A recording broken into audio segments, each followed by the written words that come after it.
Hello, everyone. Thank you so much for joining us for our efficient landscape Q&A from sprinklers to plants or from plants to sprinklers. And we're going to be starting soon. We've got our speakers here, and they're going to be answering all of your North Texas landscaping questions.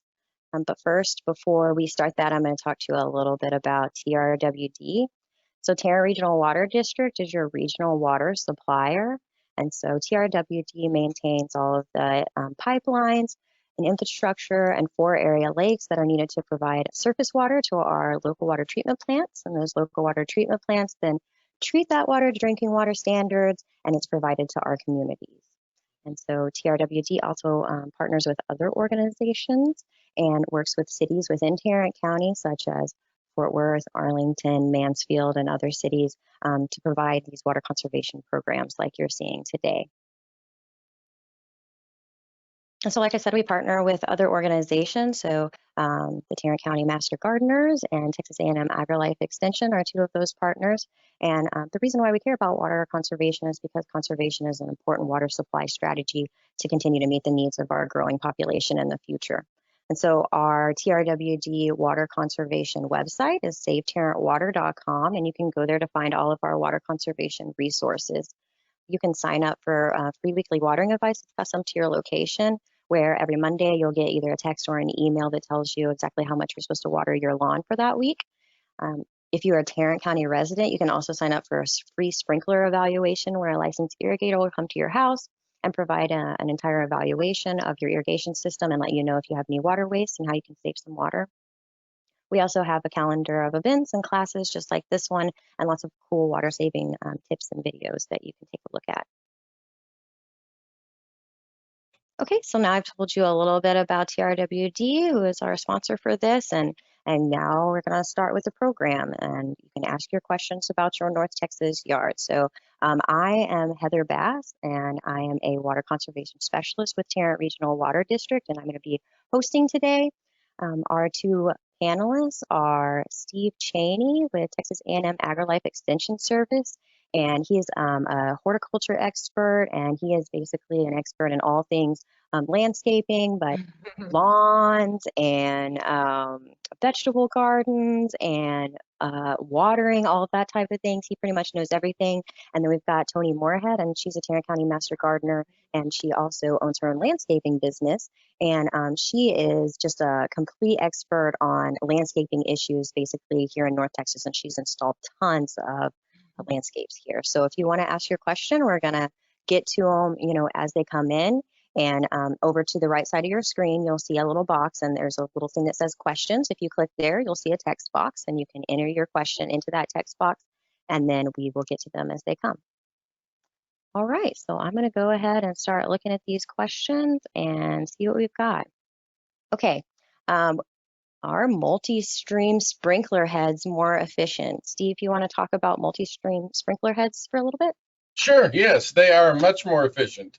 So many of our old heads that popped up that almost misted water up into the air, they're about 50-55% effective or efficient, because so much of it comes out in a fine mist, and it evaporates and or gets blown out and around, whereas the multi-streams come out, little bitty streams coming out little at a time. They're lower, they're not misted, they don't have as much pressure, and so they actually get out on the ground and get a chance to soak in instead of evaporating up. So yes, I would strongly suggest, if you can, to change yours out.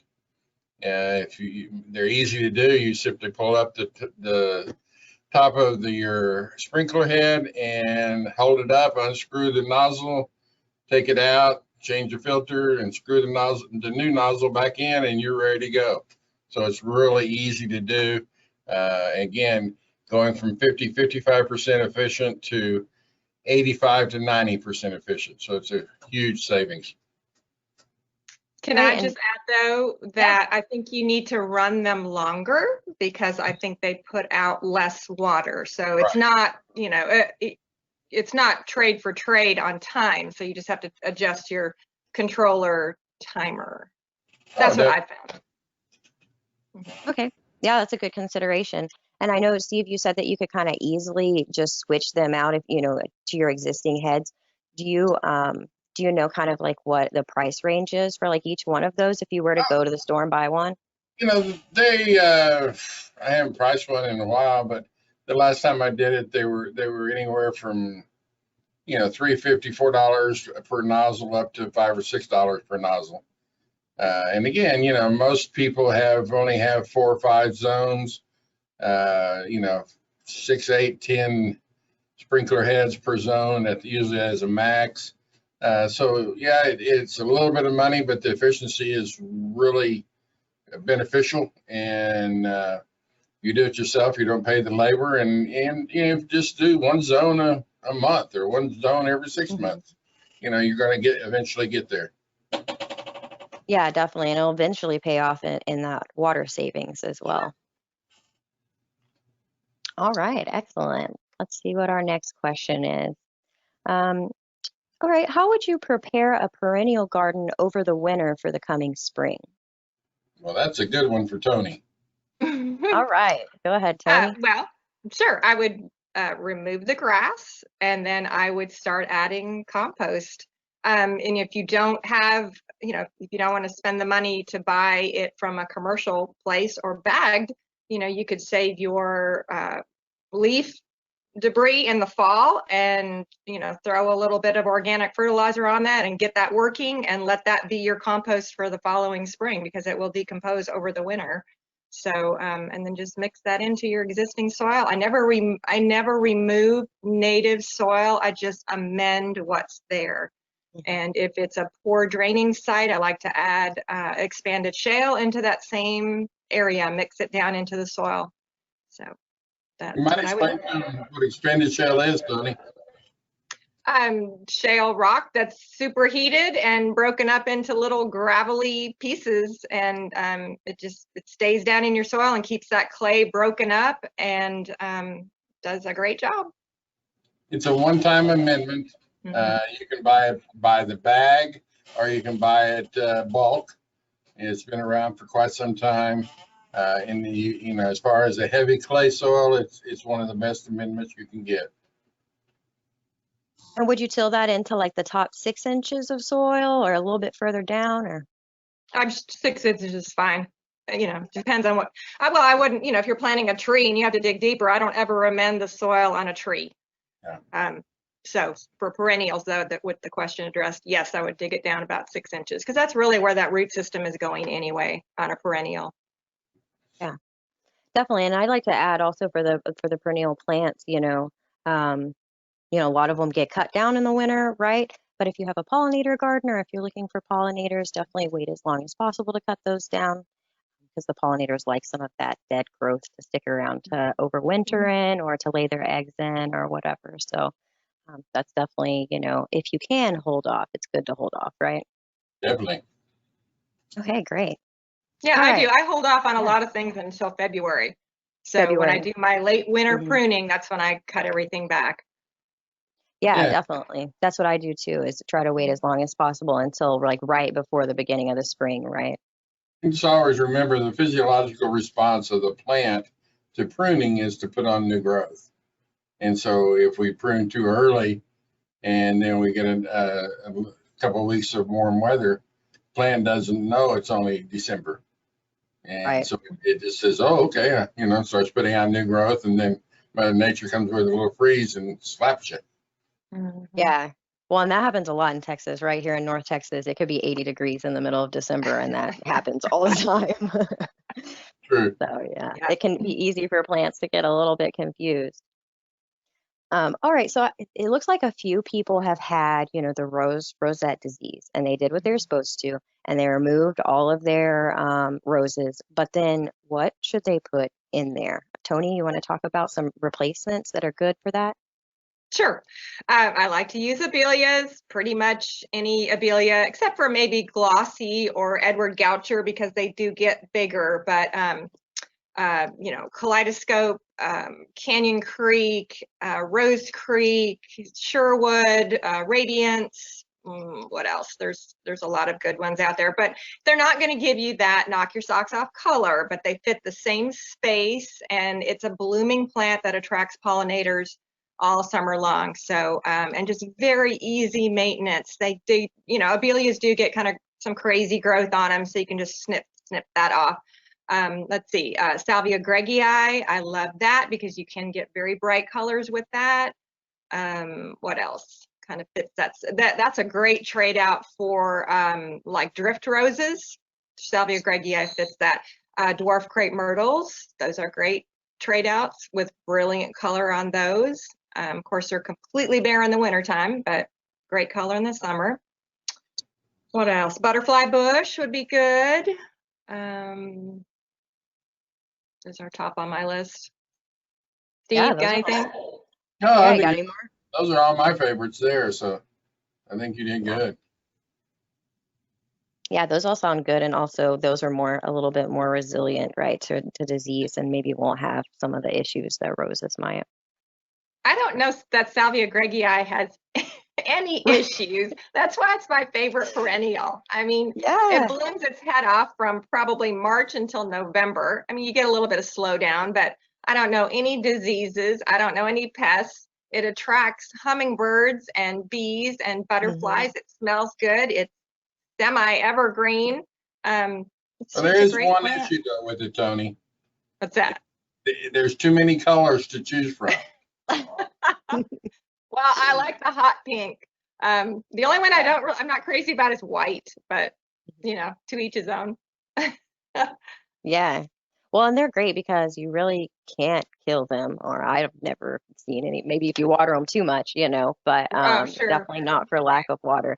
But I also like, you know, you can kind of prune them into the shape that you like, in terms of like they can look kind of like a regular bush, but then they also can kind of have like a neat shape. I kind of like their neat shape, you know. The trick with them is to just hack them back in February down to about 6 inches. I tell people if they get 3 feet tall and wide, just chop them down to 6 inches, and that keeps them from getting so woody and rangy as they grow. So that's my trick. Definitely. Sounds good. All right, let's see what our next question is here. All right, so someone's backyard, they say 25 foot by 55 foot, has a lot of erosion due to slant and flowing rainwater. Thinking about replacing some turf with native plants and cobblestones, how to control weeds in Bermuda from growing back into that area. Steve, do you want to start with that? Oh, goodness. You know, the problem when you start having an issue of trying to control weeds, you know, for a long time, people suggested you put down the landscape cloth and then put your rock over the top. That has some benefit to it. But what happens is that we put the cloth down and then we go and cut a few holes in it to plant a couple plants, or then the weeds find the holes, they come up out, and then they grow and they go across. And then, you know, pretty soon you have weeds on the top with the roots going down through the cloth, and you can't ever get it out. So that, you know, the cloth is not as good an idea as what they say. If you're going to have strictly a rock garden, you know, it's not a bad idea, but then what happens is you have a little bit of tiny particles of soil blowing in the wind every day. And enough, over a period of time, enough of it lands on top, then the weed seed comes and then it starts again on top. So, you know, probably stay away from that unless you're just total rock garden. A good healthy plant with a good fibrous root system, you can plant in and around it, and then put the big rocks in and other kinds of mulch, and that'll hold the erosion back.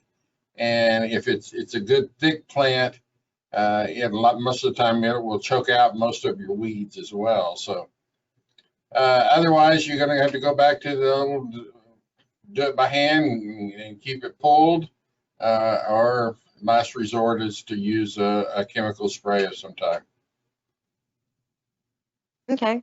I think Right. also, I was going to say too, you know, if you can terrace that slope at all with boulders, or you know, if you want to do a retaining wall, there's the you know, the pre-made concrete type Windsor stone, I think is what they're called, type of blocks. You could do a retaining wall with that, or I like to just use boulders because if there's any shifting that goes on, the boulders just shift with the soil and it keeps looking natural, as opposed to any type of a concreted in wall. If there's any shifting, then you get cracking, and it's very obvious. So anyway, I would just try to slow the slope down a little bit with some terracing, and it doesn't have to be a straight line, just randomly place the boulders to kind of slow the water coming down, and then channel it where you can, and do creek beds through there, a creek bed through there if you can channel the water. If you've got a spot where you see it's entering, a specific spot where it's entering, and you can channel it through.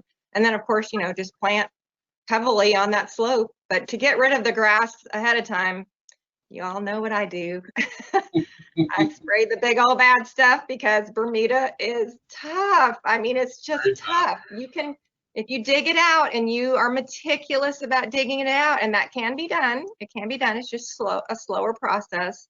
You can get rid of it, but you just have to be meticulous. So Sure. Yeah, definitely. And I think, yeah, and maybe you might have to do a combination, right, of removal and then maybe some spot treatment after that, or something like that. Could be good. But yeah, the removal is very meticulous, and the Bermuda is that's probably the less toxic way to do it, is to remove as much as you can, and that way you do have to just spot spray. So, yeah. But you have to be careful you don't hit your desirable plants at that point. And you also have to be on it, because I tell people, if you see some Bermuda creeping back in, don't go, I'll get to that next week, because next week it's lawn. Yeah. I mean, it takes over so quickly. It does. But yeah, definitely, right. Thick plants, thick mulch, and edging. If you've got, if you can put some deep edging in there, right? Those type of things can definitely control that Bermuda a little bit. Definitely. Okay, let's see. So, some people want water features in their yard, but I've got a question about, like, how can you have a water feature that is maybe like lower water use? Like, you don't want to use a ton of water, but you want some type of water feature, in your garden. Any ideas on that from either of you? Go ahead. Go ahead. Okay, I was at a client the other day, and they had just a bird bath. And then they had a little drip emitter hooked up to the back side of it, and it just was drip, drip, drip into this bird bath. And I just thought that was such a neat little feature. It kept the water moving, so you don't have, the mosquito issues. And the birds like that little drip, drip, but it wasn't wasteful. It wasn't spraying all over the place. So I thought that was a neat little idea. And then I also have a water feature on my side porch where I just took a container, I plugged the hole in the bottom with silicone, and then I bought a little bamboo fountain for like $40 online, and it just recirculates within that pot. So it doesn't spit all over the place. A lot of times fountains do that. They'll be spitting and you lose a lot of water with those. So maybe once a week, once every couple weeks, I'll throw a little water in there, but because you're going to get some evaporation this time of year, but it's just, just a small little pot, and it just recirculates and stays right within there. So, of course, if you want a water feature, they're called pondless, where you don't have a big pond with fish and everything, where it just recirculates, through there. So that's a little bit lower use than our regular pond, but anyway.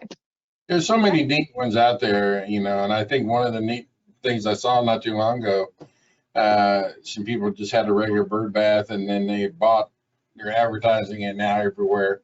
It's a little solar powered deal about it, about the size of a saucer, and you just drop it down in your bird bath, and it just spits a little bit of water up out of the top, a little fountain. And, there's no battery, no electricity. It's very inexpensive. It comes in various different colors, and you can just add it right to that. So it doesn't have to be expensive. It can be anything. Some of them are like what Toni was saying, just find something and add a little pump to it. I found one in a garage sale not too long ago, and it's about 5 foot tall. It's a long pole, and it has, I think, 6 or 7 old-fashioned watering cans, and they're welded to it so that, you know, this one is here, it pours down, goes right into the filling part of that water can.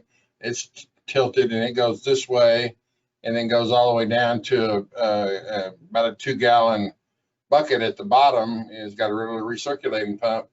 So you see it, you hear it, but it doesn't go anywhere. And you know, I holds, I think, 2 gallons, and I have to put a gallon in about every 2 weeks. So it's just the noise. Right. Yeah, that's not bad. And I guess if you put it in the shade, right, it'll probably evaporate less than if you have it like in full sun, right? Right. That's what, you know, that's what water features really are for, is to give you that a little bit of noise in the background. Not, you know, I mean, yes, you can have great big pouring fountains and waterfalls and get as fancy as you want, but you know, why not just have something that gives you just a little bit of easy and not expensive. And I have an urn on my front landscape that just has a really slow trickle over the edge, and I just get hummingbirds come right at the edge because it's such a slow little trickle. The hummingbirds will come right at the edge of that fountain and just take a bath in it. It's just so fun to watch that. Yeah. So Yeah. it does attract the birds too. Yeah, definitely, and especially for our super hot summers, right? The wildlife, the pollinators, the birds, they love to get some water from us. Yeah, and you can even just take a small bucket, put a couple of water lilies or water plants in it without any kind of aeration, and drop a mosquito dunk in it once a month. You know, stick it up on your porch. You know, so it doesn't even have to have a pump in it. Right. Or get some gambusia. Yeah, if you Those just little mosquito fish. I used to have those. Yeah, so they multiply very quickly. If you have 2, you will have 100. And then you can go as wild as you want. I had a friend, and he's a landscape architect, and he designed a water feature for a guy. And when he finished it up, the bill was $1.2 million for a water feature. That's gonna use a lot of water, I bet. Well, yes and no. I mean, but you know, if you got $1.2 million, you can afford it too. So. Yes, so. But I'm on the other end. I'm that free one. I'm not. Right. Yeah, I prefer the free too. Yeah. All right, we've got a follow-up question on that too. Someone's asking about the resin fountains. Do either of y'all have experience with the fountains that are made out of the resin, and whether they like last, their longevity? I don't, but I mean, I have resin pots and they last a long time. Long time. I've had resin pots 20 some years, so Good quality shouldn't be an issue. Yeah. You know, there's cheap ones, obviously. You get what you pay for, but a good quality resin pot shouldn't be any issue at all. Okay, so resin should be fine. Mm-hmm. All right, cool. All right, so there's one like interesting question that we just got that I actually have an answer for as well, that I thought was really cool. So I'll give my answer and then turn it over to you guys and see if y'all have it. And I'll just qualify myself. I'm a biologist with a background in insect entomology. But so how to attract lightning bugs to your yard? And I thought that was a really cool question. And so keep your grass long as you can. They like it dark, so turn off your porch lights, turn off your house lights, you know, your accent lights. And they like a lot of bushes that have damp, you know, mulch or leaves and stuff underneath there. So if you can keep kind of damp, dark, mulchy areas of your yard, you know, and your front yard, maybe underneath your bushes or whatever, that type of thing. There's not, to my knowledge, a particular plant necessarily that attracts them, but they do like it dark and moist and tall grass. Do you have anything to put in about lightning bugs? Well, that's so interesting because I grew up in Wisconsin, and you know, we had lightning bugs in the summertime, just crazy. It was just so fun to watch them, and I have not seen a lot of them here. But just last week, my husband and I were standing out on our back patio going, oh my goodness, look at all the lightning bugs. It was so fun to watch. So I guess maybe it was after rain, and you know, I had a damp area, and I certainly have a lot of plants, so Yeah. and mulch. So yeah, It was that's always interesting. fun. Thank you. Chase them with a big mason jar and capture one or two, put the lid on it and hold and look around and then be sure and let them go. But it was always fun to chase them too. And it's really interesting. We were in it wasn't Tennessee, maybe. Anyway, they have the lightning bugs that they synchronize, and so they almost put on a light show. In fact, they had a viewing. You could go up. It was Gatlinburg. Where is that? Is that Tennessee? Come on. Anyway, so. You could go up on this mountain, and they had like viewing times when the synchronous lightning bugs, I think is what they're called, but they put on a show. So that's pretty cool. Yeah, fun. Yeah, I think lightning bugs are something that kind of like, no matter how old you are, they're awesome, right? Like everyone wants lightning bugs in their yard. So I think that's great. But I definitely do see them more in older neighborhoods that have older growth, that have more trees and more cover and more shade and stuff. So I definitely think, keeping your yard dark and shady and moist is really the type of thing that they like. And I think that they do overwinter in the, down in the mulch and everything. So definitely having some of those areas will attract them to your yard for sure. That is so good to know. Yeah, I thought that was like an awesome question. Everyone wants lightning bugs, right? That's like the favorite bug of everyone. No one can complain about that. Okay, so the next question we had, so they say that whenever they're watering their lawn, sometimes they have like mushrooms, right, in the morning growing up through their mulch. Like, is that okay? Do they need to remove those mushrooms? Is it okay to have the mushrooms? Are they watering too much? I just got that exact question from a client the other day, and I said, cut back on your water. Just cut back on your water but they're not harmful. They're not harmful at all. They'll dry up when it dries up. Don't eat them though. Right. I have a lot of people call every year and they say, well, they look exactly like the ones I just bought at the store. Well, please don't eat them. But there's nothing harmful. Usually, rarely will it harm anybody unless, a person ingests them. Dogs, cats, animals are pretty good about leaving them alone. If it bothers you, kick them over or remove them, but otherwise it's just part of nature. But and I always get the question about the hardwood mulch when it grows. I think it's literally called dog vomit. Yeah. Fungus. It's a saprophytic fungus. It's just the mulch breaking down, and I just call it mulch puke because that's what it looks like. It looks like an animal has come and thrown up on your mulch. But again, it's harmless. I tell people, unless it is completely engulfing maybe a short little plant that you have, it's just not going to harm anything. And you can kick them over, you pick them up, throw them away, or just leave them be. And it's just mulch doing what it does. Yeah, it's all part I get that question all the time. Right, yeah, and definitely these things are going to have fungal spores in them, right? And so maybe if you continuously have mushrooms, cut down on your watering, but if they're just there every once in a while, it's all right, right? They'll be fine. I do never see that vomit mulch on cedar. I never see it on cedar. I only see it on hardwood. Yeah, I think I had read some about that. When I worked at Brit, actually, we had I believe a world record one that was the biggest one that had ever been documented. I knew that's really cool. But yeah, I think we looked into it a little bit, and it was the type of mulch, that you use relates to it. But you're right, it does just look like a pile of vomit, but it's completely not harmful or anything, just a little bit weird and kind of funny. Great. Okay.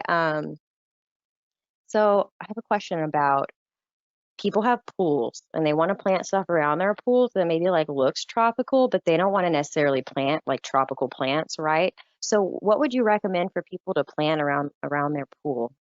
Toni, you want to start? Sure. Canna. And I showed this one in my program, but tropical giant, spider lily, Hymenacalis, tropical giant, awesome tropical looking plant that doesn't, just blooms usually around the 4th of July, but if it never bloomed, I wouldn't care because it's got such dramatic foliage and it can handle full sun or part shade. I have a client that I get mine from all the time are growing around her pool and they multiply quickly. So she gives me all of her freebies. Let's see, what else? The hardy hibiscus, big, bold foliage with the big blooms. Now they will drop their blooms, so that could be dropping into the pool. What else? Elephant ears, but they are going to need a little bit of shade, I think, a little bit of at least afternoon shade. I'm not a big palm fan, so, but that would be tropical looking. There's only a couple palms here that are cold hardy though. So be sure to check the cold hardiness if you go with a palm. Another fun one that I like around pools is if you have the room is a tapioca plant. That is so colorful, with all the greens and yellows and all the different colors in it. It can easily get 4 or 5 feet tall and 3 or 4 feet around. But it doesn't take, it takes virtually no water, no upkeep, no nothing, and gives you a really beautiful tropical looking plant. Yeah, and Jimmy Turner, when he was with the Dallas Arboretum, I used to love going to his talks, and he would say that plant could take blistering, burning sun, right. And he is not kidding. I mean, it needs 100 degrees to be happy, but it's not hardy here, is it? Not here. You won't, very rarely will overwinter, but it's just a nice, big, fast-growing annual that'll come up every year. Sometimes if we don't have a bad winter and you mulch it real good, it'll come back. But, you always got to be sure, when you start looking at plants around pools to make sure whether it's a chlorine pool or a salt pool. Mm-hmm. So if chlorine, it has its issues, salt pools have their issues, but, you splash a little chlorine water on a plant, it can affect it a little bit, but you splash very much salt water on the plant, it can affect it for a much longer period. Okay. Yeah, that's a good tip, definitely. So maybe if you've got salt water, maybe put your plants a little bit further out or something. Yeah, where they're not going to go splash. Okay. Yeah, those are great suggestions. Okay, another question that we have. Let me just take a break real quick to say if you're just tuning in with us, we're sitting here answering the audience's questions about landscapes. And if you have your own question, there is a little tab to the right of your screen that says questions, and you just type your question into the text box and we'll answer it for you. And any questions about North Texas landscapes, home lawns, whatever. Okay, so the next question is about the little animals that make, tunnels under the ground. What are they? Are they moles? Are they gophers? And are they bad for your plants? Should you get rid of them? How to get rid of them? Steve, you want to address that? Yes, is the answer.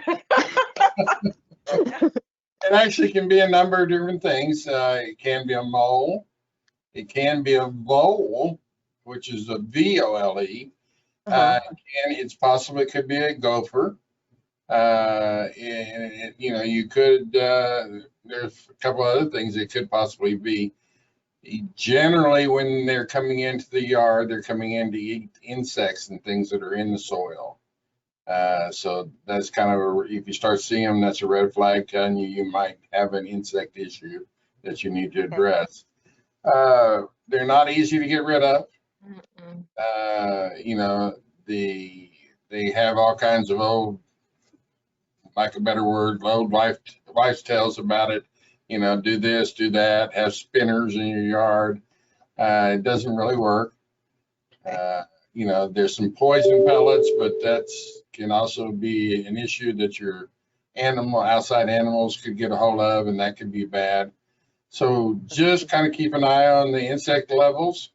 That's really about all you can do, but it's, it's usually going to be one of those 3 animals that are causing the issue. So. Okay. And so they really don't hurt, do they really not hurt the plants that much except for just maybe like uprooting them or? Uproot them a little bit. Sometimes they'll feed on a little bit of the root system, but they're not usually detrimental to it, other than the fact they aerate your yard really well, and things kind of start getting a dip in your lawn. Right. Okay, Toni, do you have any experience with these animals? Well, the gophers seem to make bigger mounds up on top of the soil, so you can usually tell it's a gopher. And then the moles, if you could get my husband to do the weed eating, one time he was weed eating right at our, exactly before I had my parkway strip planted with perennial. So he was mowing out there and he was running the weed eater right along that edge, and that mole poked his head up. At the instant he was coming, and he decapitated that poor mole. I mean, a half a second sooner or later he would have missed it, but he got it. Anyway, yeah, they're hard. I mean, I've heard of Talprid and Mole Max as two products, but I've never used either, so I don't know. But I just go stomp their trails down. That's what I do. But I've heard, and also I've heard about, is it called hook and loop traps? People use traps. There are traps. My brother-in-law, yeah. they use rock for mulch up in Wisconsin, and he sits and watches the rocks to move, and then he takes a pitchfork and taps them. So he can get them. He can get them, but that's time consuming. Maybe people have more time on their hands now that they're home and they can watch for them. Manual removal. They are hard. They are very hard. So. All right. All right. So the next question, let's see. Someone recently resodded their backyard, trying to water and care for that resodding, but they have dogs and they're already seeing tracks forming where the dogs go. Is there anything that you can do to try to like strengthen that grass or stop those tracks from forming when you have dogs that, run the same areas or whatever? Not really, huh? On the dogs, no. I mean, if they go the same path, I mean, unless you were to, I do have a client that knew the dog was going to be running in a certain area. We put a path there because she knew the dog was going to run. So that's what we did. Yeah. Yeah, so pretty much. Certain types of turf grasses that can handle it better. Most dogs are going to run the fence line. Yep. And that's just the way they do, because they're protecting their yard, and they're, noticing people or animals or other things that's on the edge of the fence. There are certain sods that are better. Bermuda's a little better than St. Augustine as far as taking traffic. But you can fertilize a little more, but if you fertilize more, you got to use more water. So you have to be really careful on the trade out there. So. Yeah, so there might not be much you can do if they're running it every day, right? You might just have to put something in there like a path or something, right? That they can use instead. Yeah. Rather than just. Sometimes, people will physically put up a small fence to block them off of half of a yard. Mm-hmm. And give that time to recover, 30 days or something to recover, and then take that fence and go block off the other half so that they're running back and forth. So a little bit of rotation sometimes can help a little bit, but that takes a lot of work and may not be aesthetically pleasing. It was like rotated grazing, right, for cattle. Yeah. Okay. All right. Our next question is about critters robbing people's gardens of vegetables, right? So what type of tips do you have to get your garden safe so that you can eat your vegetables and they don't get stolen before they become ripe? I know. I had probably a raccoon or a squirrel eat some of my tomatoes, just chewed them in half when they were nice and big. And then raccoons, oh my goodness, I get coons. I've been using a product called Repels All. Just sprinkle a granule. It's a granular, you sprinkle it around. I've also heard of taking hair clippings and sprinkling them around because they can smell you. I've heard of other things too, but I don't know if I can say them. Let's not endorse anything bad. Predator urine. Okay. You know, you got to make sure if it's a two-legged critter or a four-legged critter that's coming and taking your vegetables too. But yeah, you know, some people have had some good luck with the red pepper flakes, and, you know, putting that out. You know, so if you you call in some pizza and you got an extra couple packages, you know, put out around the edges of your things. I usually leave the tomato cages on around my tomatoes all year round, and that helps keep some of them out. But yeah, there's no easy way. You know, we have our demonstration garden, a big demonstration garden. We have rabbits, so you got to put some fence up around that to keep them out of the lettuce and different things. So it's kind of, you know, do what you can with whatever you find out, whatever the predator is. One of our master gardeners has a cabin in Colorado, and so they're there part of the time, not part of the time. So she has big planter boxes out on her patio. So she actually physically made a chicken wire enclosure that she slides over them when she's gone, so that when she comes back, there's still a few plants left. Otherwise, you know, the critters get every bit of everything. So you just have to do what you can. Yeah. And I'm like with tomatoes, I pick them as soon as they start turning and let them finish ripening in the house, because that usually I can keep some fruit that way too. Yeah. Right. So. Yeah, they're just not safe to leave out there until they're completely ripe. Yeah, I have the same problem with mine. You know, squirrels are probably the biggest issue. You know, they love tomatoes, they love peaches, you know, anything they can get their hands on, they eat. Again, I have raccoons that keep coming, and I've just been sprinkling that repels all. It's like it comes in liquid that you can spray, but I just get a granular and sprinkle it around. Yep. It's for all kinds of critters. Yep. All right. All right, we're nearing the end. We've got a few more questions left. One is, what do y'all recommend for full sun dry beds in the Texas summer? Like, what will grow in an area that just gets like the worst, you know, the most harsh conditions? Red yucca. I'm not crazy about other yucca, but it will handle the same situation. But I like red yucca. To me, is one of the easiest, no water, no pruning, no nothing, close to furniture plant that you're going to get. And I just love the red, you know, blooms on it. And there's a yellow one now too. But it is tough. And Mexican feathergrass as well. Yeah, Zexmania. Zexmania is great.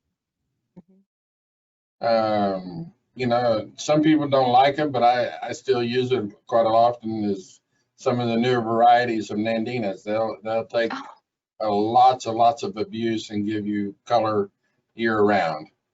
You know, the newer ones have gotten rid of the berries, so they're not as invasive as some of the older ones. So they still do well.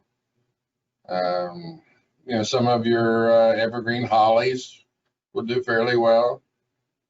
There's all different kinds of varieties of those, but then, you know, Salvia greggii is still right there too. It takes all that heat too. Yeah, definitely. And I would say most of our native plants, right, especially those prairie plants, they will take that direct heat. So any of our native grasses, they're okay with it, and a lot of our native wildflowers as well. Like you were saying, Tony, Wedelia, Zexmania, those are awesome.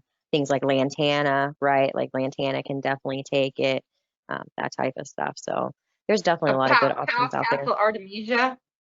Sure. Santalina. I've lost more Santalina just from rain. Yeah, I mean, it just doesn't like water. Has to have really good drainage. Blackfoot daisy, I mean, needs almost desert conditions, and it will bloom its head off, fragrant blooms all summer long. Yep. Yeah, my Blackfoot daisy right now is blooming out of control, and I don't think I've watered it at all. Yeah, it's a tough plant. Yeah, great. Those are some excellent.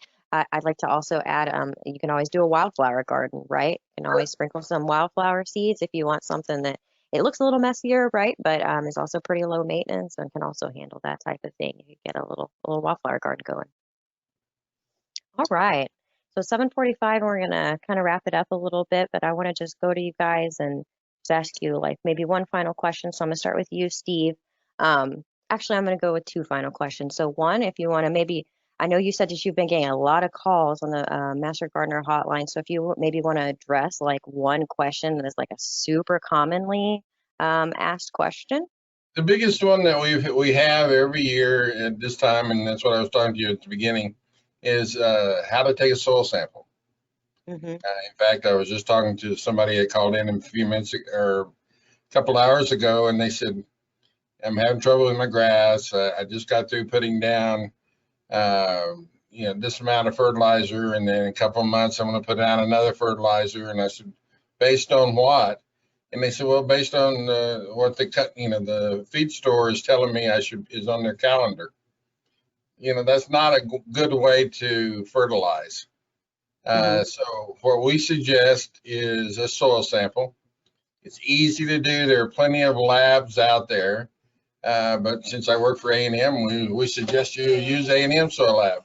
So to make it quick and easy, just go to soil testing, all one word, .tamu, just one A, yeah. AMU, there we go. .edu. .edu, okay. So once you go to that website, you go down and scroll down to the bottom and put soil submittals or submittal forms, excuse me. You click on that, you go to the next page and it'll say urban soils. And you click on that and it's a 2-page form. You fill it out and follow the directions, send it in about 2 weeks, you'll have an analysis back of your soil. And the main thing it's going to tell you is your pH. pH is extremely important. So many people want to grow things they see in Tyler that has a 5.5 pH, and we're here in Tarrant County at 8.5. There's a huge difference there, and you think, well, how much difference is between 5.5 and 8.5? Well, for every one number, it's 10 times. So 5.5 to 6.5 is 10 times more, and then to 7.5 is 100 times more, and to 8.5 is 1,000 times more. So, it makes a huge difference. And then it'll tell you your nutrient levels, your nitrogen, phosphorus, and potassium. That's the 3 numbers that are on any fertilizer that you buy. And you need to know what you're putting down if you need to. So often we have water issues. We have, everything turns green. We have fish kills and stuff because we have too much phosphorus in the water. And then a lot of it's just run off and we continue to put it on. So know what you're doing before you do it. So soil testing.tamu.edu, easy to do. It's very inexpensive. It's the best money that you can spend on a yard. And the 2 biggest things that you can do when you're doing it is because, one, you're going to be digging. So if it's a new house or a new yard, you're going to dig a whole bunch of little holes. Well, now you've got a chance to look for insects in the soil. You got a chance to find out if on this side of the yard is rocky, on this side of the yard is sandy. And so you get a little more familiar with your yard and get an idea to know what's going on. Then your salt levels and your calcium levels and all those. Remember though, if we have a high pH soil, the water coming out of the tap is high pH as well.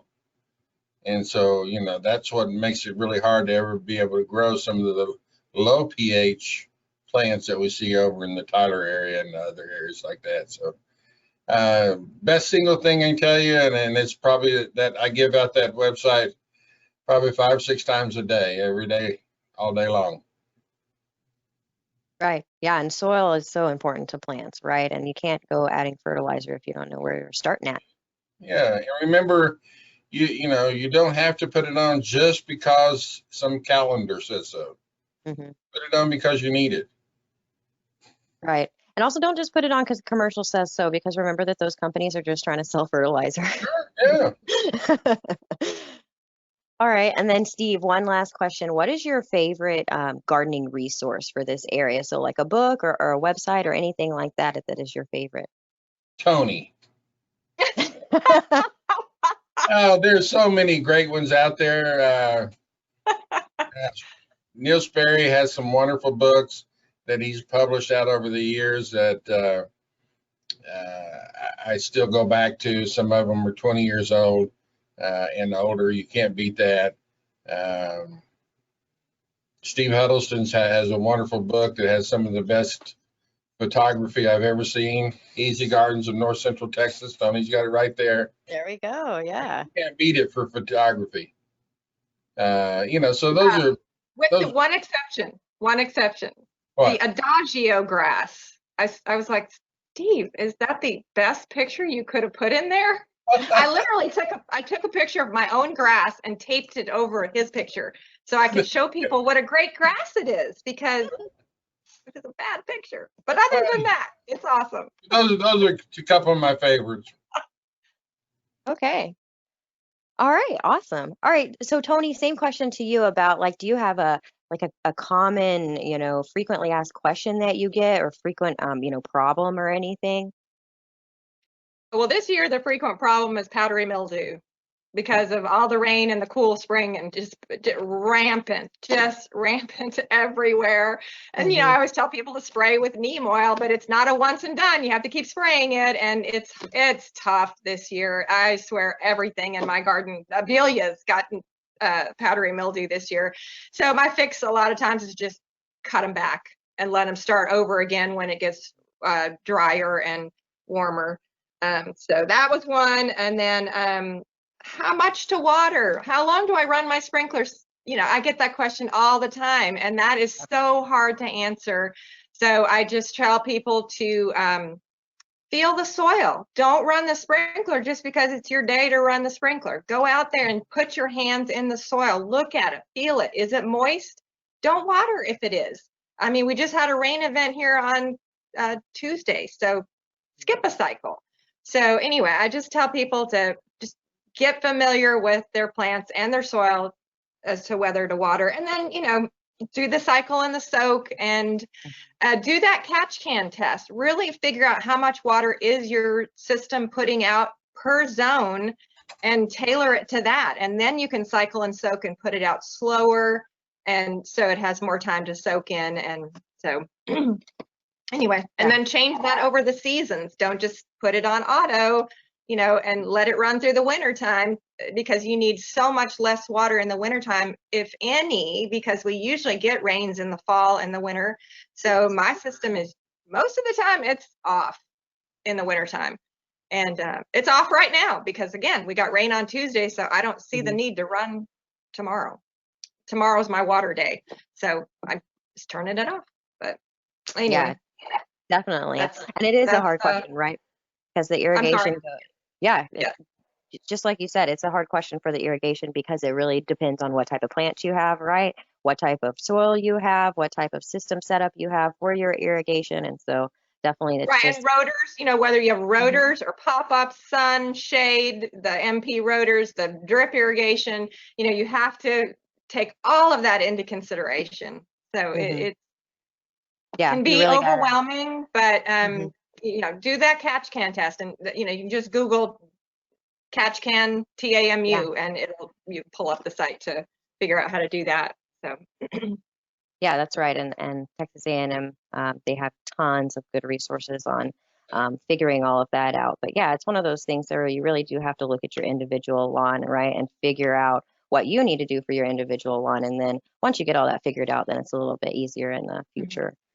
And then, yeah, of course, you can always go to SaveTerraWater.com to sign up for weekly watering advice. And that's mainly for your lawn, right? That's mainly for lawns in North Texas. So if you have, say, like a native bed or something, you're definitely going to be watering less than that recommendation. And I have recommended that to people, and you guys have on there the little suggested run times. I think it's very helpful for a starting point. Look at that and kind of extrapolate it out to what you have. And I think that's very helpful. Yeah, on the website there's a little chart that talks about kind of the different types of sprinkler heads and what 1 inch might mean to your sprinkler heads and things like that. So that's definitely something to look at. All right, Toni, and I know you already held up one book, but do you have any other resources that you want to recommend?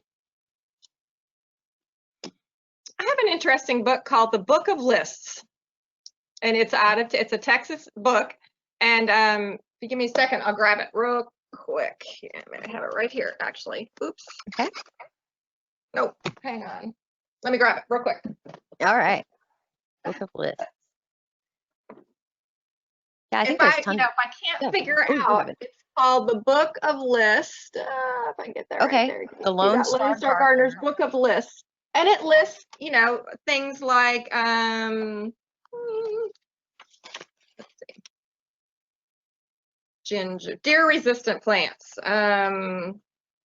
Let's see. If you have a soggy area in a sunny site, it has a list of plants. If you have a soggy area in a shady site, vines for areas, roses. It's just got all the different deciduous shrubs with good fall color, shrubs that make good ground covers, shrubs with winter foliage. So it's just got all kinds of different lists. It's an interesting book. Yeah, that sounds like a great resource. New one. I've never seen that one. Yeah, I hadn't either. It's by William D. Adams and Lois Chaplin. Oh yeah, Bill Adams. He was a hort agent. He was one of our hort agents for a long time until he retired. Oh, there you go. Yeah, sounds like that's a reputable source. Can't figure out what plant can go somewhere, I just look at that book to see, is there something I'm missing? Because I think I know what I use all the time, but is there just one more thing that I'm not considering? So that it's just gets my mind going. Definitely. All right, great. Well, I think we'll go ahead and wrap up here. We don't have any more questions. So thank you so much, both of you, for being here and answering everyone's questions. And they're all on the fly, so that was awesome. Nothing was prepared or anything. So you guys are good at just coming up with all the answers. You've got the experience. So thank you so much for that. Yeah, absolutely.